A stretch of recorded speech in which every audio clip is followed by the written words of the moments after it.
Well, thank you for tuning in today. I've got a video here today for you dealing with Sennheiser microphones and how to refurbish those.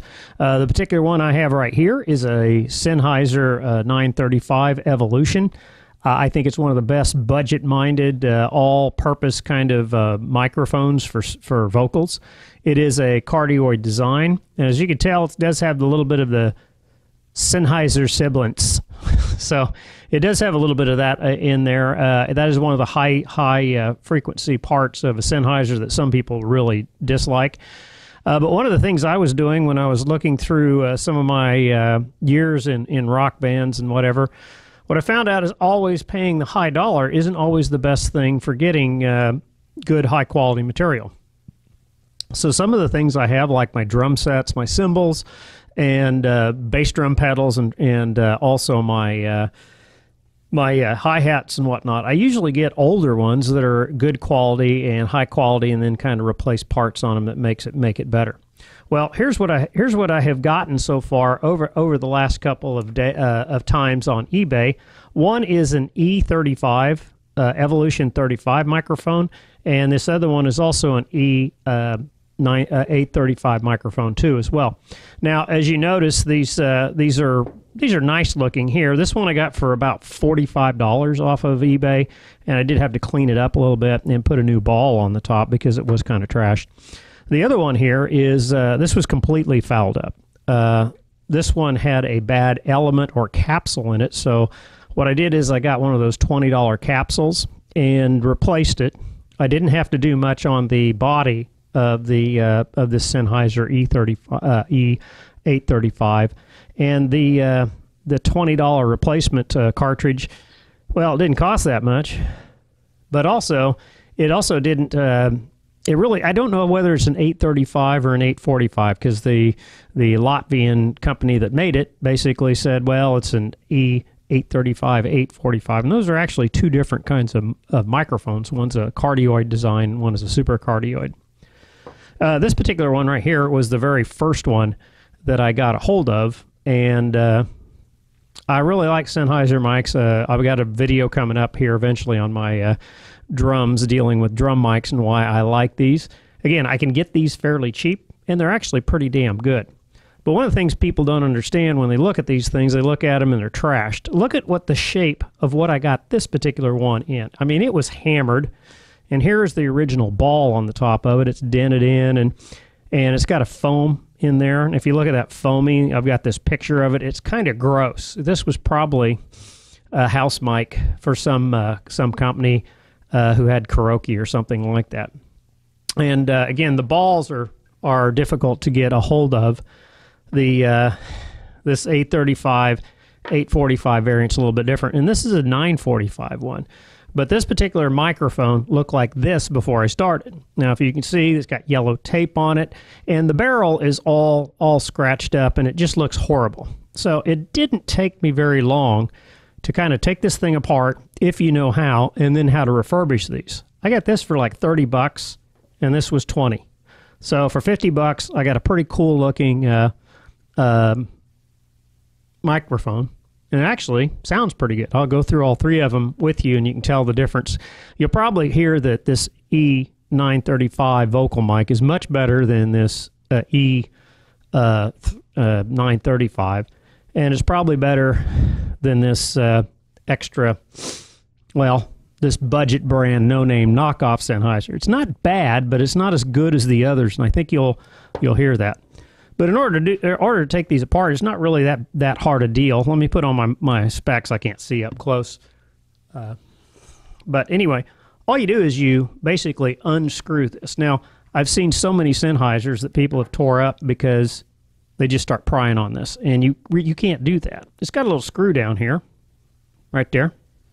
So you don't want to just start prying on these things to get them apart. If you pry on these things to get them apart, you'll have a lot of problems in whole lots of reasons. This is a plastic sleeve, and it does have an O-ring, and it's a couple different parts that holds the capsule inside a plastic kind of inner guide. And all you do is you just put your screwdriver in here, and you unscrew this one screw. And this is an incredible design. This is what I like about these guys. and their engineering in these particular microphones. So as I said, if you take a look at pictures here, this is what I started with. Okay, and again, I'm taking out this screw here, and it's out. It's just a Phillips screw, and I don't want to lose that. And then what you do is you take the screwdriver or a dowel or something, and you just pop it.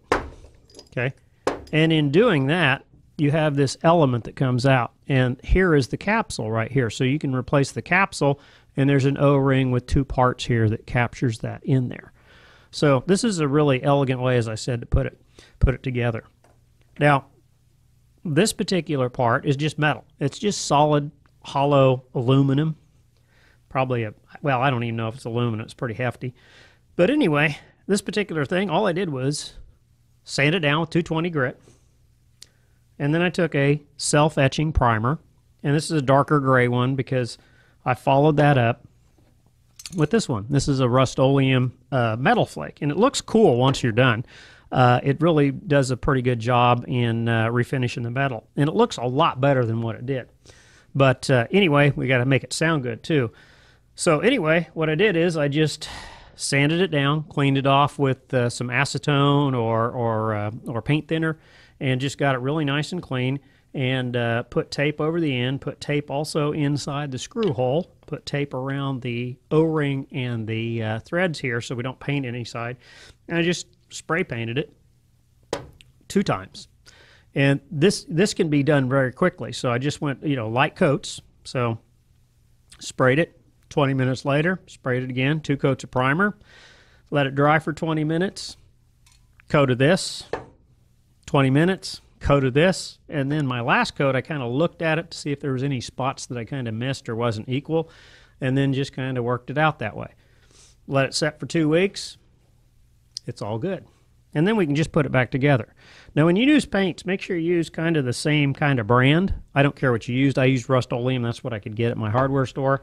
But I recommend that etching, that self-etching primer, because that's going to etch into the metal and the paint and give you better stick to that. And then the rest of it's just putting it together. Now the Sennheiser is kind of neat because there's a screw on one side, and then opposite there's this little notch here, and that notch corresponds with that particular piece right there. So all you got to do is line those things up, okay, and then push that back in. Take your screw,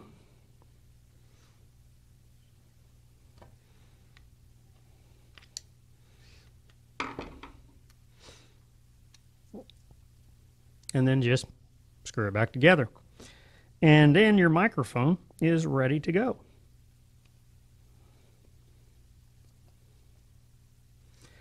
Now, even with your replacement cartridges, it's just this easy. So you don't want to start prying on the top. That's not how you get these things out. You got to take that screw out and then take it out that way.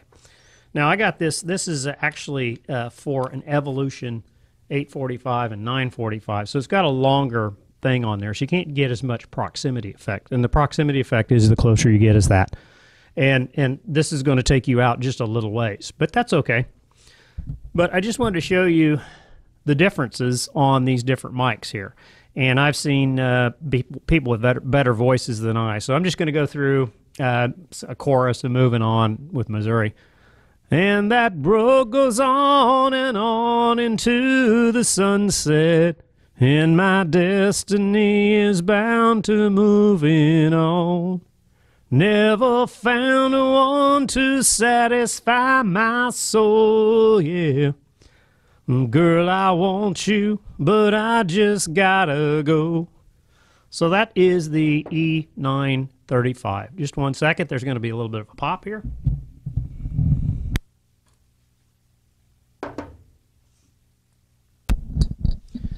And this is handheld. This is the 835 refurbished. It looks kind of cool, doesn't it? It's got that metal flake finish. You can't see the Sennheiser or prove it's an E835 anymore, but you can tell it's a Sennheiser. With that symbol, it just has that high end, that presence. Again, that's easier to roll off if you got your EQ proper. But anyway, this is all these mics are just flat. They're just plugged into a board, and I'm just running them. So here you go. And that road goes on and on into the sunset, and my destiny is bound to moving on. Never found one to satisfy my soul, yeah. Girl, I want you, but I just gotta go. So as you can see, it doesn't have quite the fullness of the 935, but again, you pay more money for the 935. Here is the clone E845 or E835, what the hell ever it is.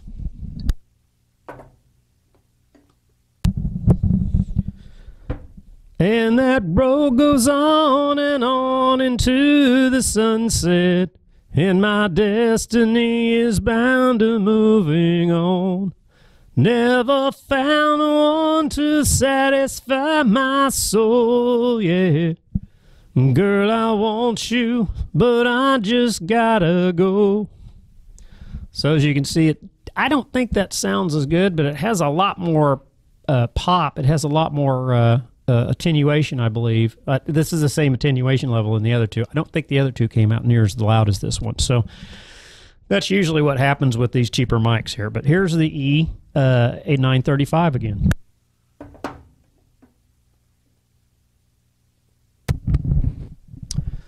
And that road goes on and on into the sunset. And you can tell it's a whole lot better than the cheap one, but the cheap one isn't too bad. So we got a Sennheiser back. And here's the other Sennheiser we got back. And that road goes on and on into the sunset.